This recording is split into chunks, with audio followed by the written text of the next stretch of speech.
अस्सलाम वालेकुम, क्या हाल है? ठीक है तबीयत से ठीक। मैं अताउल्ला दूसरे पे यूट्यूब चैनल अताउल्ला शाह अल्हम्दुलिल्लाह। अज साकू है कितनी चौथी डिमार है तिल वढ़न पे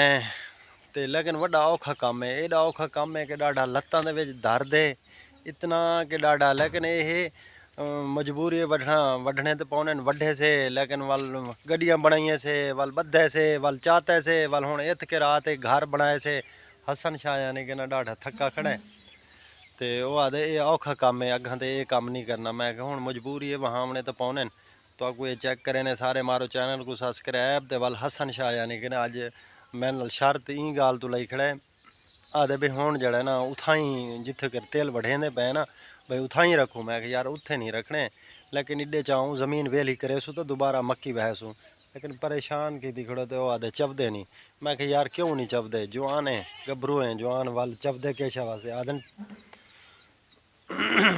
आदे ट्राली ट्रैक्टर ते चाहूँ। मैं कि ट्राली ट्रैक्टर ते ज़रूर चाहूँ लेकिन रास्ता क्या नहीं तो बल किस तरीके चाहूँ। मैं तो दिखे ना ये जवान यानी कि ना ये इत कर घर बना खड़ा से यानी कि ना को बिल्कुल ये वेले धुप लगसी बिल्कुल ये धुप लगसी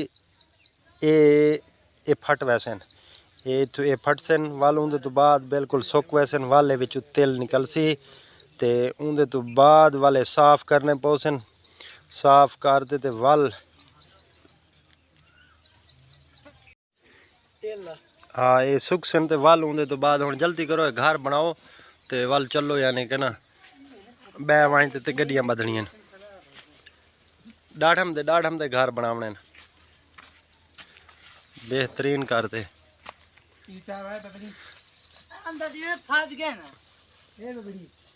लड़ो ना हाली तो साढ़े अद्धे तेल कपीजन हाली तो अद्धे खड़े न तो जवाना दे हाली भी जड़ा ना तबीयत ढीली थी खड़ी है। तो लेकिन आज जुम्मा शरीफ है जुम्मा मुबारक होवे सारे यानी कि ना मेरे दोस्तों को जुम्मा मुबारक होवे ढेक ढेक दुआइयों में। लेकिन आज काम में खड़े मसरूफ़ है लेकिन जुम्मा तो ज़रूरी पढ़सूँ। काम भले थी वे तो भावें ना थी वे लेकिन हाली ठंडा अपना ठंडा मौसम है तो हाली जड़ा ना काम का टाइम है। काम शम करे ने उनके तो बाद वल सारे काम तो थी ते वल दासू फ्रैश थीसूँ तो वाल अल्हम्दुलिल्लाह जुम्मा तो लाजमी नहीं पढ़ना है ना। तो क्यों 8-6 डिमारा 7 डी बाद यानी कि जुम्मा दे बंदा जुम्मा ना पढ़े तो अच्छी गाल कहनी। जुम्मा ज़रूर पढ़ना है। अल्लाह खैर करे सी जुम्मा तुस ही पढ़ देवे सारा को मुबारक होवे दुआ करे सो साढ़े हक खैर खूबी नाल साड़ा काम निपटी वने ते लेकिन डाढ़म दे बनाए बेहतरीन बनाए। लड़ो ना लड़दे खड़े न गर्मी को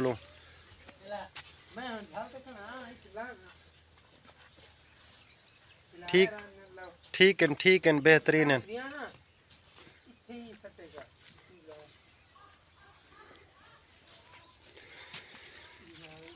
पिछले साल असा तेल बहाए का ना से लेकिन इतवारी जड़े तेल बहाए से पिछले साल भी ना लड़ो ना यार 20,000 रुपया मन दा हाई ते इतवारी जब इतवारी असा बहाए से तो 11 तो 12,000 रुपये मन है। ते लेकिन पिछले साल ज़्यादा रेट आई इतवारी रेट कहनी पिछले साल लोगों के तेल भी डिग थे इतवारी तो तेलों का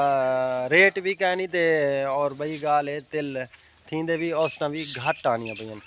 अल्लाह खैर करे जेड़ा नसीब है वो तो साकू मिलसी लेकिन क्या करूँ मजबूरी है वहाँ हमने तो पौने उडू दरिया को जोर है। चलो भाई अल्लाह खैर करे सी जो नसीब है। ना लड़ो ना यार लड़ो ना ये काम तो मुकाओ वाल तो शिकंजी पिलवेसो शिकंजी बड़ी पींदा खड़ा है हसन शाह दे बे अगर तेल रेट अच्छे होए तो वेग गए तो ठीक है न तो आखे को साफ कर दे ना तेल शक्करी बनाते सर्दी दे विच उवे यानी कि तेल शक्करी ज़्यादा विकदी है। तो आदे मैं रेड़ी ला खड़सा खैरपुर टावे वाली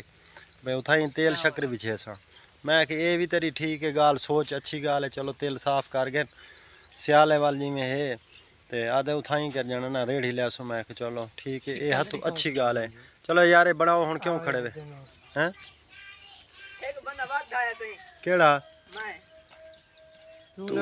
तू तो केड़ा काम यानी कि अगे साको कुकड़ियां दा दुध है ना चलो होंदा कह नहीं तो बहरहाल वो अंडे तू अंडा है ते जल्दी करो यार जल्दी करो गर्मी चढ़ाई ते आ जाना काम ढेसर दा पिए ढेसर दा काम भी है तो जुम्मा भी पढ़ना है डेग गन टावर क्विक का हैं लग गया था। के करे सो मैं तो कोई हो जो सुमेसा तो याद करे सो जुम्मा पढ़ के ना वाल भावे सुते पैर हवे हैं बिया वाल केड़ा काम है पिछले टाइम कोई काम ही क्या नहीं जुम्मे आज हर कोई छुट्टी करेंगे तो सर आप काम में हाँ छुट्टी करे ने भाई जुम्मा है लेकिन और तो ठीक है लेकिन काम ही तो करना है जुम्मा दे मारे आंदे भाई अगले टाइम फर्स्ट टाइम काम कर लो वो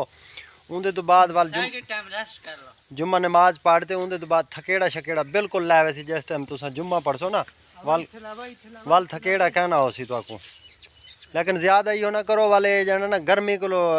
तले यो कहना थी सन सुक्सन कहना बिल्कुल खराब थी वैसन पीले थी वैसन हाँ इमें थोड़ा थोड़ा लेंदे हो तो वाल जाना ना ए हाँ तकरीबन इमें डाडा गड्डियां लेंदे हो ते खड़ेंदे हो बस बादल बने खड़े लेकिन हवा है हल्की हल्की ते धुप है लेकिन बारिश कोई नहीं आई अल्हम्दुलिल्लाह काम शाम हो गया जुम्मे की तैयारी थी गई वहदे पे जुम्मा नमाज पढ़न चाचा भतरीजा वहदे पे सिर्फ 2 बंदे वहदे पे मेरा सोहना छोटा भतरीजा ते खुद मैं आप मैं छुअर जाना ना आज तबीयत उन्होंने ढिली है वो मैं क्या आओ चलो मोटरसाइकिल ते आ वजो पैदल नहीं तुरे को टुरा वह आखिर कोई ना आज तबीयत ढिली है जुम्मा नहीं पढ़ते असा यार ये वैसे ज्यादा की जुम्मा पढ़ना चाहिए आज हूँ डांटा तो डाढ़े से हूँ ना मैं हूँ क्या करूँ थोड़ी खुशी की गाल है असा तो वाल काम फाइनल किते से कोई शहर का कोई काम आई छुकर दी दवाई घेनी से वो दवाई वन की से दवाई घेनते तो वाल होंगे तो बाद मैं भी जुम्मे का टाइम थी गया ढेसर का वो ना हो मैं जुम्मे का टाइम गुजर वजे तो असा वधे रहो चलो खैर ये अल्लाह पाक रहमत की थी कम लाट थी कि बेहतरीन थी कि कोई मसला मसला तो नहीं बना तो बस हूँ असा स्पीटा रखी मैंने कैमरा था बंद करे ने तो मसीह जो टाइम ढेर थी गया कि मैं फातर शाह हाँ कैमरा था बंद